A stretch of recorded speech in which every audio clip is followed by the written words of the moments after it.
In this episode of Careers That Matter, I'm joined by Tillie Kwan of Studio Balcaen Kwan. Tillie, welcome. You're an architect, right? I am. Thank you for having me here. So, but you're a partner in a firm as well. Yes. So are you running the business, or are you being the architect in the business, or is it a combination of both? What does your job look like? It is both. So my partner, Bettina Balcaen, and myself, we're both registered architects. Bettina studied, she did her education in Germany. I did my education here at UBC. We met working at a firm many years ago, and we're now business partners.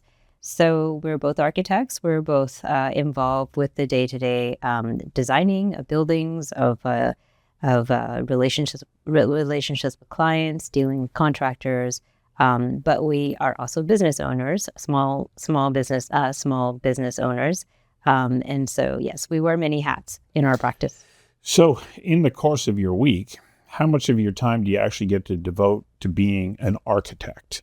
Because you're going to have client interface, you're going to have to look after banking, you're going to have to look after invoicing, and a variety of other things.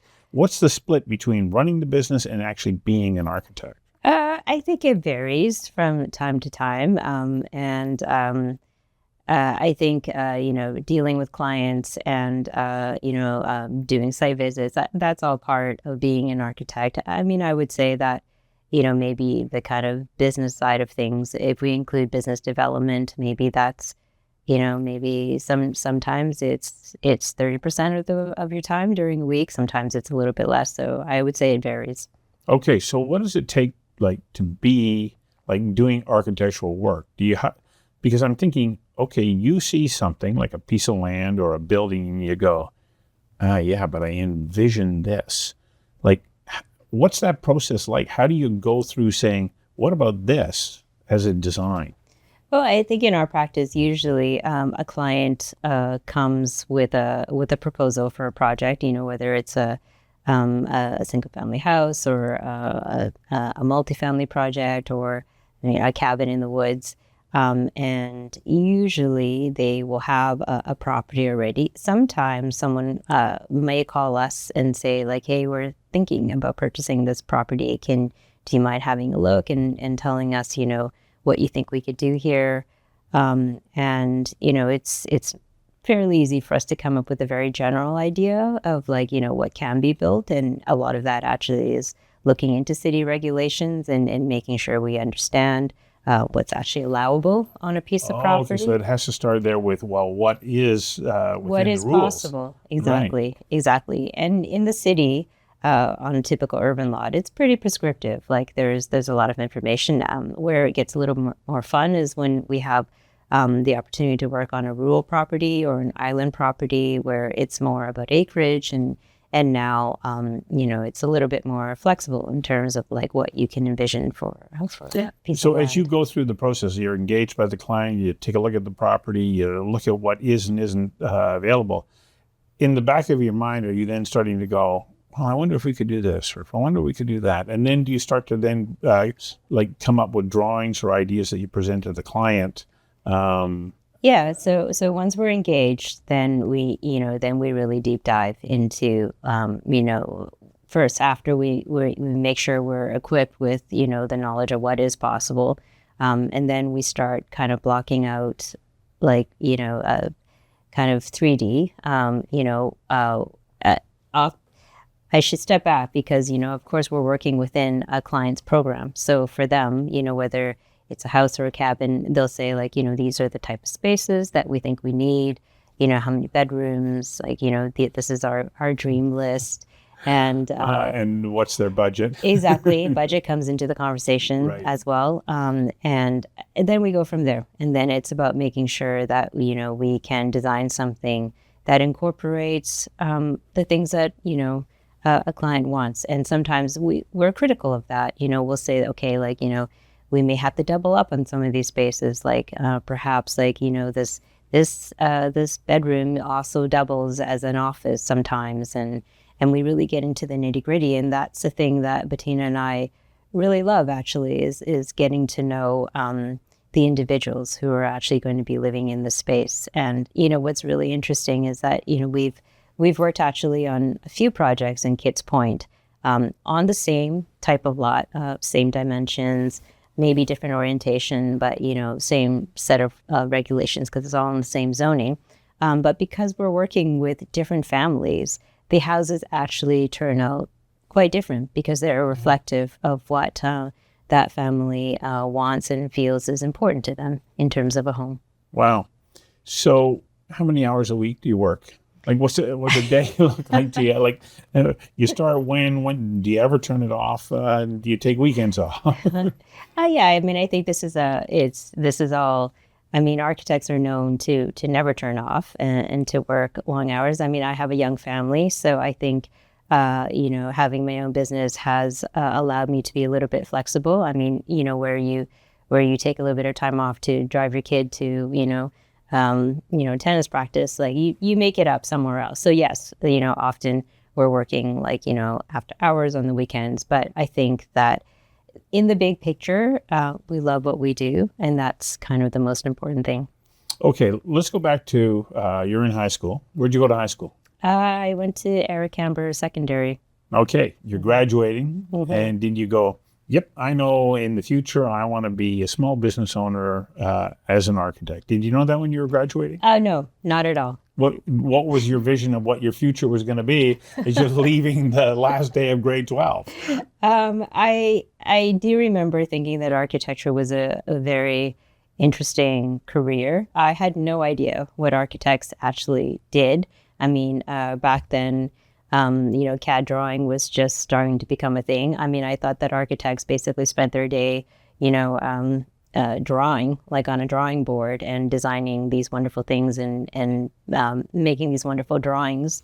And it wasn't until I got to architecture school that I realized that my whole preconception of what architecture is was only like a very small aspect of the discipline. And it really opened my eye. It was a really great education because I think it taught you to not look at the conventional things and to think outside of the box. So you leave grade 12. Did you go straight to university next year, or did you take a job? So what? I went straight to university. Yeah. Architecture back then at UBC was a second degree. Right. You had to get your undergrad first. Yeah. And the undergrad didn't necessarily have to be design related. So I did my undergrad in geography and economics. And at the time, I actually thought that I might go into planning. And so those were the kind of two career choices for me. And I didn't end up applying to planning school. I just ended up applying to architecture school because a lot of architects actually do end up working for the city or private practice as planners. So I thought at least, that would kind of keep the road open for me. And and I loved architecture school. How long is that program?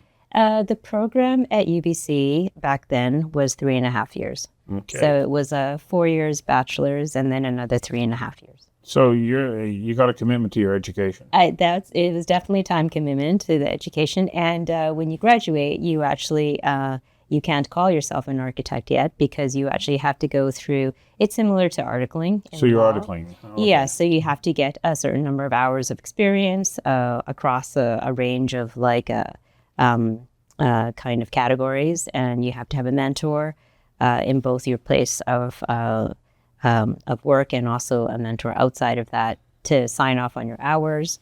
Okay. So it's still another, I think 2 years, and there's a whole set of exams that you have to do as well.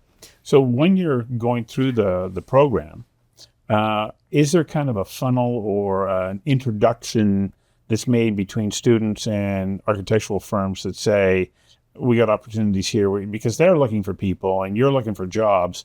Is there a relationship there between the school and the marketplace out there so that you can get that experience? At the time that I was at school, no, there wasn't a formal sort of like... So you had to go do it on your own? You had to do it on your own. So in the summers, we would, go out and just contact firms and see if anybody was willing to take on a student. It has changed. There is a roster of firms who can be connected to students, and it's sort of organized by the school. So that has changed, and I think that's been a very it's been a very positive change for the school and for the students who are entering the workforce. So were you able to secure some employment along the way that helped get you some of that experience? Yes. Yeah. I was very fortunate to work for, they were all kind of small firms. And I think that was my first introduction to practices that were small scale, where they were small business owners and they still did the drawings and wore many hats. My first job out of school actually was at a larger corporate firm. So I got the kind of opposite experience of something that was structured very much like a bigger corporation, where there was like more of a hierarchy between people who were managers and people who did the actual drafting work, and everything about it was they used more corporate language. They had bigger projects. So I feel like, in those early years, I did get the broad range of, what was a possibility in terms of a career path. And I don't even think it was something that was very conscious, but then it became very apparent to me that a kind of more small scale boutique practice was the place I wanted to be. So did you go work for a small place, or did you at that point say, no, I'm doing my own? I did. So yeah. So after working for the big corporate firm, I ended up working for a very small design-oriented practice.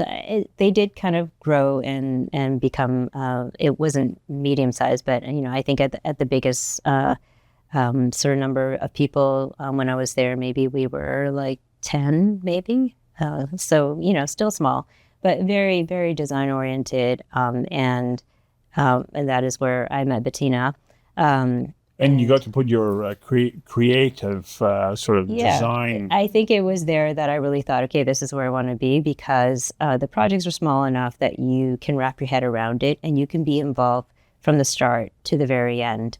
And because it was design-oriented, we got to work very closely with the contractors, with the fabricators, doing custom millwork, doing custom metal work, designing amazing elements such as like a stair, or spending a few days on a fireplace. Right.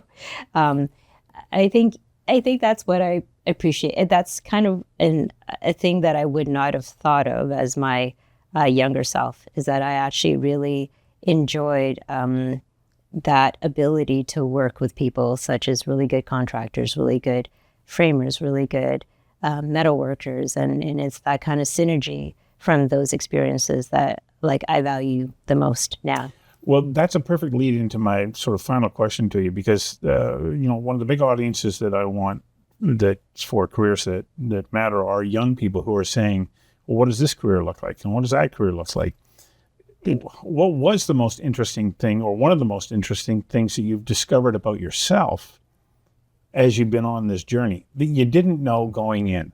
And as you say, working with other people, but there must have been something else that you've learned about your own internal motivations and the way in which you take on challenges. I would say that the biggest thing that I've learned about myself is that collaboration is really key.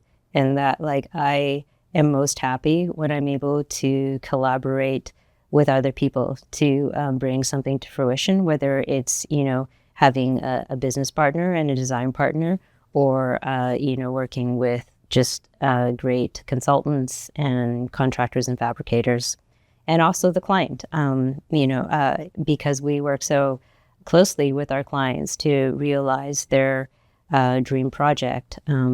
It's not just about the architect saying, oh, this is my masterpiece. Yeah. It's very much of a process of getting to know someone really well and helping them realize their dream.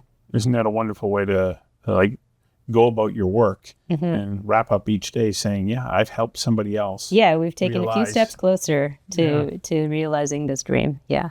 Wonderful. Thank you. Thanks for giving us an insight into your job and your career path in getting there. Thank you. Hi, I'm Anthony Originello, CEO of the Chartered Professionals in Human Resources for BC and Yukon. We represent more than 8,000 members. and as the organization dedicated to advancing the HR profession through education, advocacy, awareness, professional development, as well as our recognized and impactful CPHR designation, we are proud to be a sponsor of this show. We have been the voice of the HR profession since 1942. Learn more about us at cphrbc.ca.